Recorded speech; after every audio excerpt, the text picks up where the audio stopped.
Casting couch అనేది ప్రతి రంగంలో ఉన్నప్పటికీ ఎక్కువగా మాత్రం గ్లామర్ ప్రపంచంలోనే వినిపిస్తూ ఉంటుంది. అదే సినిమా ఇండస్ట్రీలో ఈ కాస్టింగ్ కౌచ్ ఉందనేది బహిరంగ రహస్యం. ఇప్పటికే చాలామంది హీరోయిన్లు ఇండస్ట్రీలో కాస్టింగ్ కౌచ్ ఉందనే విషయాన్ని, తాము ఎదుర్కొన్న చేదు సంఘటనల గురించి కూడా నోరు విప్పారు. తాజాగా మరో బాలీవుడ్ హీరోయిన్ కూడా సౌత్ సినిమా ఇండస్ట్రీలో కాస్టింగ్ కౌచ్ గురించి మాట్లాడింది. దంగల్ సినిమాతో నటిగా మంచి గుర్తింపు అలాగే ఫేమ్ సంపాదించుకున్న బాలీవుడ్ నటి ఫాతిమా సనా షేక్ కాస్టింగ్ కౌచ్పై షాకింగ్ కామెంట్స్ చేసింది. అమీర్ ఖాన్ నటించిన దంగల్ సినిమాతో తెరంగేట్రం చేసిన ఫాతిమా సనా షేక్ తన కెరియర్ తొలినాళ్లలో ఎదురైన కాస్టింగ్ కౌచ్ అనుభవాలను ఓ ఇంటర్వ్యూలో వెల్లడించింది. ఓ సినిమా కోసం ఆడిషన్కు వెళ్ళాను. అక్కడ మీరు ఏం చేయడానికైనా సిద్ధమేనా అంటూ ఓ డైరెక్టర్ నన్ను అడిగాడు. కష్టపడి పనిచేస్తానని, నా పాత్ర కోసం ఏది అవసరమో అది ఖచ్చితంగా చేస్తానని చెప్పా. కానీ అతను మాత్రం అదే ప్రశ్న మళ్ళీ మళ్ళీ అడిగాడు. నేను కూడా అతను ఎంతకు దిగజారుతాడో చూద్దామని ఏమీ తెలియనట్లే ప్రవర్తించానని ఫాతిమా తనకు ఎదురైన చేదు అనుభవం గురించి తెలిపింది. ఇక సౌత్ ఫిలిం ఇండస్ట్రీలో నిర్మాతలు కాస్టింగ్ కౌచ్ గురించి బహిరంగంగానే మాట్లాడుకుంటారని నటి పేర్కొంది. దక్షిణాది సినిమాల్లో అవకాశం కోసం హైదరాబాద్కు వచ్చినప్పుడు తనకు ఎదురైన ఓ అనుభవాన్ని కూడా గుర్తు చేసుకుంది.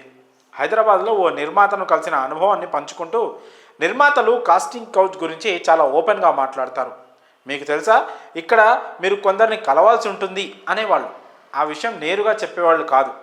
ఎలా చెప్పినా వారి ఉద్దేశం అయితే అదే అని తెలిసిపోయేది అని ఫాతిమా చెప్పుకొచ్చింది. నటి కామెంట్స్ ప్రస్తుతం వైరల్ అవుతున్నాయి. ఆమె చేసిన వ్యాఖ్యలతో ఆమెను ఆ పని కోసం అడిగిన నిర్మాత ఎవరై ఉంటారా అని కూడా ఇండస్ట్రీ వర్గాల్లో కొంతమంది చర్చించుకుంటున్నారు.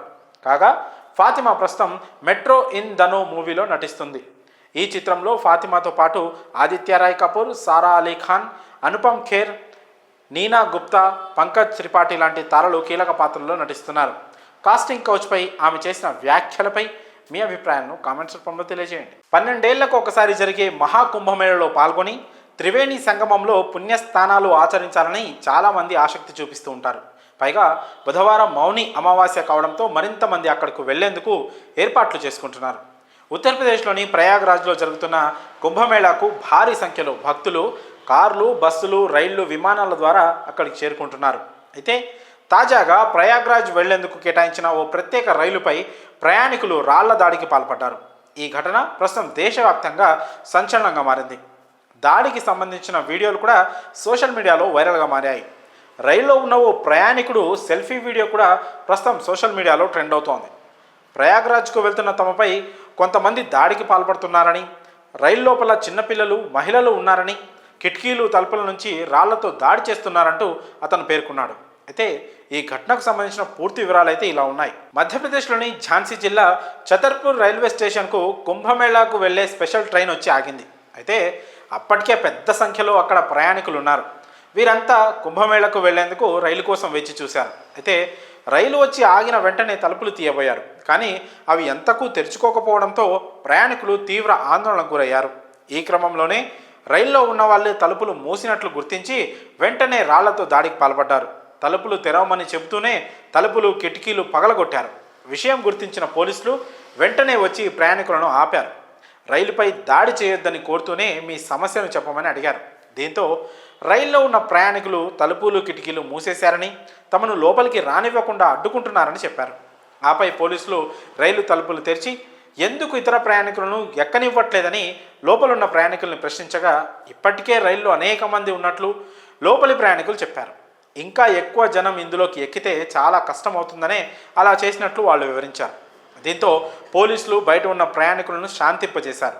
మరో రైలు ద్వారా మీరంతా కుంభమేళాకు వెళ్లాలని సూచించారు. కానీ పలువురు రేపట్లోపు కుంభమేళా వెళ్లాలనే ఉద్దేశంతో లోపల ఎంతమంది ఉన్నా కూడా పట్టించుకోకుండా ఎక్కేయగా మరికొంతమంది మాత్రం అక్కడే ఆగిపోయారు.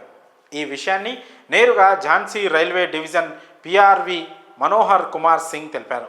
ఛతర్పూర్ పాటు హర్పల్పూర్ రైల్వే స్టేషన్లో కూడా ఇలాంటి దాడి జరిగినట్లు ఆయన వెల్లడించారు. అంతేకాకుండా మున్ముందు ఇలాంటి ఘటనలు జరగకుండా కట్టుదిట్టమైన భద్రతా ఏర్పాట్లు తీసుకుంటామని వివరించారు. మరి కుంభమేళాకు వెళ్లే రైలుపై రాళ్ల దాడిపై మీ అభిప్రాయాలను కామెంట్స్ రూపంలో తెలియజేయండి. అమ్మా నాన్నని కనిపించే దైవాలు అంటారు. వారికి వయసు అయిపోయిన తర్వాత వాళ్ళని కంటికి రెప్పలా చూసుకోవడం పిల్లల బాధ్యత. కానీ ఈ రోజుల్లో యువత మాత్రం తల్లిదండ్రుల బాధ్యతను పట్టించుకోవడం లేదు. తాజాగా కుంభమేళా సాక్షిగా ఇలాంటి దారుణ ఘటన చోటు చేసుకుంది. ఇందుకు సంబంధించిన వీడియో సోషల్ మీడియాలో వైరల్ అవుతోంది. ఆ వివరాల్లోకి వెళ్తే, ఈ వీడియోలో రాత్రి సమయంలో చలిలో వణుకుతున్న ఓ వృద్ధ జంటను చూసిన కొందరు వారికి సాయం చేసేందుకు ముందుకొచ్చారు. వారిలో ఒక వ్యక్తి వారికి కొంత డబ్బు కూడా ఇచ్చాడు. వారిలో ఒక అతను ఆ వృద్ధ జంట వివరాలను అడుగుతున్నాడు. మీరు ఎక్కడి నుంచి వచ్చారు, మీకు పిల్లలున్నారా అని అడిగాడు. ఇదంతా మిగిలిన వారిలో ఒకరు తమ సెల్ ఫోన్లో వీడియో తీశారు. కాగా వారు అడిగిన ప్రశ్నలకు సమాధానంగా ఆ వృద్ధులు, మాకు 3 కొడుకులు 3 కోడళ్ళు ఉన్నారు, పిల్లలు మమ్మల్ని విడిచిపెట్టారని చెప్పారు. మా 3 కోడళ్ళు దుర్మార్గులంటూ ఆవేదన చెందారు. మా నగరంలో మహాకుంభమేళ జరుగుతుందని, గంగలో పుణ్యస్నానం కోసం వెళ్తున్నామని చెప్పారు. కాగా వారికి సహాయం చేస్తున్న వ్యక్తి తాను 4 కిలోమీటర్ల దూరంలో ఉంటున్నానని, ఉదయాన్నే వచ్చి తమను ఆశ్రమానికి తీసుకెళ్తానని చెప్పారు. ఈ వీడియో ఇన్స్టాలో షేర్ చేశారు. దీనికి క్యాప్షన్గా తీవ్రమైన చలిలో వృద్ధ తల్లిదండ్రులను మహాకుంభలో వదిలేశారని రాశారు. 2 రోజుల క్రితం షేర్ చేసిన ఈ వీడియోపై చాలామంది తమ రియాక్షన్స్ ఇస్తున్నారు. ఒక నెటిజన్ మాత్రం, మీరు సహాయం చేయడం చాలా బాగుంది, అయితే ఇదంతా వీడియో తీయడం, ఈ వీడియోను ప్రపంచానికి చూపించడం ఎంతవరకు సముచితం అంటూ ప్రశ్నించారు. మరొక నెటిజన్ మాత్రం, ఈ ప్రపంచంలో ఇలాంటి కొడుకులు చాలామంది ఉన్నారు, చాలామంది తమ వృద్ధ తల్లిదండ్రులను ఇబ్బంది పెడుతున్నారంటూ రాశారు. మరి కన్నవారిని ఇలా రోడ్ల పాలు చేసే కొడుకులు కోడళ్లపై మీ అభిప్రాయాలను కామెంట్స్ రూపంలో తెలియజేయండి. హైందవ ధర్మంలో పండగలకు, వ్రతాలకు, పూజలకు చాలా చరిత్ర ఉంది. ఇక ప్రతీ నెల అమావాస్య తిథి వస్తుంది. కానీ పుష్యమాసంలో వచ్చే అమావాస్యను మౌని అమావాస్య అంటారు. ఆ రోజు చాలా పుణ్యతిథి. మౌని అంటే సంస్కృతంలో మౌనంగా ఉండటం. ఈ దినాన మౌన దీక్ష పాటించాలి. ఎవరితోనూ మాట్లాడకుండా పూర్తిగా మౌనంగా ఉండాలి. మహాశివరాత్రి ముందు వచ్చే అమావాస్య కావడంతో సాధువులు, యోగ సాధువులు దీన్ని పవిత్రంగా పరిగణిస్తారు. ఇక శాస్త్రాల ప్రకారం మన ఆలోచనలకు మూల బిందువు చంద్రుడు. అమావాస్య కావడంతో ఆ రోజున చంద్రుని ప్రభావం ఉండదు. అందుకనే మన నోటి నుంచి వచ్చే మాటలపై నియంత్రణ ఉండదు. వీటి నియంత్రణకే పూర్తిగా మౌనం పాటించాలి. మన మనస్సుపై నియంత్రణ లేకపోతే ఏం మాట్లాడతామో ఏం చేస్తామో కూడా తెలియదు. అందుకే పూర్తిగా మౌనంగా ఉండడం మంచిది. దీంతో అంతఃశుద్ధీకరణ జరుగుతుంది. మానవునికి అతని మనస్సే పెద్ద సాయం చేస్తుంది. ఏ నిర్ణయమైనా మనసే మంచిదో కాదో చెప్తుంది. దీని ప్రకారం మనల్ని మనం బాగు చేసుకోవాల్సి ఉంటుంది. అంతేకాని పెడమార్గం పట్టరాదు. పరిపూర్ణమైన మనస్సు మిత్రుడిగా ఉంటుంది, కలుషితమైన శత్రువుగా మారుతుంది. కాబట్టే మౌని అమావాస్య నాడు చాలామంది మౌనవ్రతం చేస్తారు.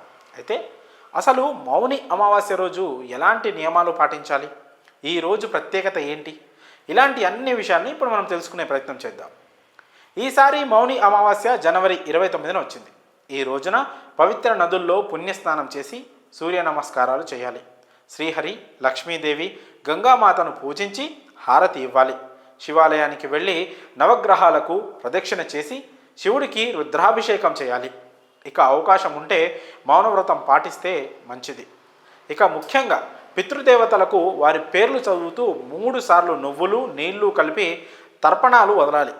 ఉపవాస దీక్షను ఆచరించాలి. దానం ఇవ్వాలి. సాయంత్రం తులసి దగ్గర ఆవు నెయ్యి దీపం వెలిగించాలి. ఇక ఇప్పుడు మౌని అమావాస్య రోజున చేయకూడని పనులేంటో తెలుసుకుందాం. జనవరి 29న స్నానం చేసేంత వరకు ఎవ్వరితోనూ మాట్లాడకూడదు. మౌని అమావాస్య రోజు శాంతంగా ఉండాలి. ఎవ్వరితోనూ దురుసుగా ప్రవర్తించకూడదు. ఇలా చేయడం వల్ల మీరు శనిదేవుని ఆగ్రహానికి గురవుతారు. మౌని అమావాస్య రోజున నిర్జీవ ప్రదేశాలకు, శ్మశాన వాటికల వద్దకు వెళ్ళకూడదు. ఇక మౌని అమావాస్య రోజున మీ ఇంటికి ఎవరైనా బిచ్చగాడు వస్తే వారిని ఖాళీ చేతులతో అస్సలు తిరిగి పంపవద్దు. కొన్ని వారాల క్రితం తెలంగాణ, ఆంధ్రప్రదేశ్లో రచ్చరచ్చ చేసిన లేడీ అఘోరి అలియా శ్రీనివాస్ ఇప్పుడు మరోసారి తెలంగాణలో హల్చల్ చేస్తున్నారు. మంగళవారం మధ్యాహ్నం సమయంలో కుమరవెల్లి ఆలయానికి వెళ్ళిన అఘోరిని చూసేందుకు జనం ఎగబడ్డారు. ఆమె ఆశీర్వాదం పొందేందుకు గుంపులు గుంపులుగా ఆమె వైపు దూసుకెళ్లారు. ఈ క్రమంలోనే అఘోరి ఆలయ ప్రవేశం చేసే క్రమంలో సిబ్బంది ఆమెను అడ్డుకున్నారు. ఒంటిపై బట్టలు వేసుకొని ఆలయంలోకి రావాలని, జనాలను ఇబ్బంది పెట్టొద్దని కోరారు. అయినప్పటికీ ఆమె ససేమీరా అంటూ లోపలికి వెళ్లేందుకు ప్రయత్నించగా ఆలయ అధికారులు కలగజేసుకుని బలవంతంగా బట్టలు తొలగించారు. ఈ క్రమంలోనే తీవ్ర అసహనానికి గురైన అఘోరి కోపంతో ఊగిపోయింది. తనతో ఫోటోలు దిగాలనుకున్న వారిని భయాందోళనకు గురి చేసింది. అయినా వినకుండా తన దగ్గరకు వచ్చిన జనంపై కత్తితో దాడి చేసింది. కారులో తన వెంట తెచ్చుకున్న పెద్ద కత్తితో ఇద్దరు ముగ్గురిని గాయపరిచింది. ఓ వ్యక్తిని వెన్నులో పొడవగా చర్మంపై అతనికి 3 ఇంచుల రంధ్రం పడింది. అయితే ఈ ఘటనను సీరియస్గా తీసుకున్న ఆలయ సిబ్బంది వెంటనే పోలీసులకు సమాచారం ఇవ్వగా వెంటనే అఘోరిని పోలీసులు అదుపులోకి తీసుకున్నారు. అఘోరిపై అటెంప్ట్ టు మర్డర్ కేసు పెట్టే అవకాశం ఉన్నట్లు తెలుస్తోంది. అలాగే పబ్లిక్లో న్యూసెన్స్ క్రియేట్ చేసినందుకు చట్టరీత్యా చర్యలు తీసుకునేందుకు పోలీసులు సిద్ధమైనట్లు సమాచారం. ఇటీవల కరీంనగర్ నుంచి పెద్దపల్లి వైపు వెళ్తున్న క్రమంలో అఘోరిని కొంతమంది ఆకతాయిలు వెంటపడి వేధించారు. దీంతో కారు ఆపి వారిపై కూడా దాడి చేసేందుకు ప్రయత్నించింది. పోలీసులు కలగజేసుకొని నచ్చజెప్పారు. గత నవంబర్లోనూ శ్రీకాళహస్తీశ్వర ఆలయంలోకి నగ్నంగా ప్రవేశించడానికి అనుమతించకపోవడంతో ఆత్మహత్యాయత్నం చేసింది. ఒంటిపై కారుపై పెట్రోల్ పోసుకొని బలవన్మరణానికి పాల్పడతానంటూ బెదిరించింది. వరంగల్ నగర శివారు బెస్తం చెరువు శ్మశాన వాటికలో పూజలు చేసి ప్రజలను భయాందోళనకు గురిచేసింది. స్థానికులంతా ఫిర్యాదు చేయడంతో మామునూరు పోలీస్ స్టేషన్లో లేడీ అఘోరిపై సెక్షన్ 325 కింద కేసు నమోదు చేశారు. అయితే ఇప్పుడు తాజాగా జరిగిన ఘటనలో మరి అఘోరిపై ఏ సెక్షన్ల కింద కేసులు నమోదు చేస్తారనే వివరాలు ఇంకా తెలియాల్సి ఉంది. కాగా అఘోరి తీరుపై మాత్రం తీవ్ర విమర్శలు వ్యక్తమవుతున్నాయి. మరి ఆమె కత్తితో భక్తులపై దాడి చేయడంపై మీ అభిప్రాయాలను కామెంట్స్ రూపంలో తెలియజేయండి.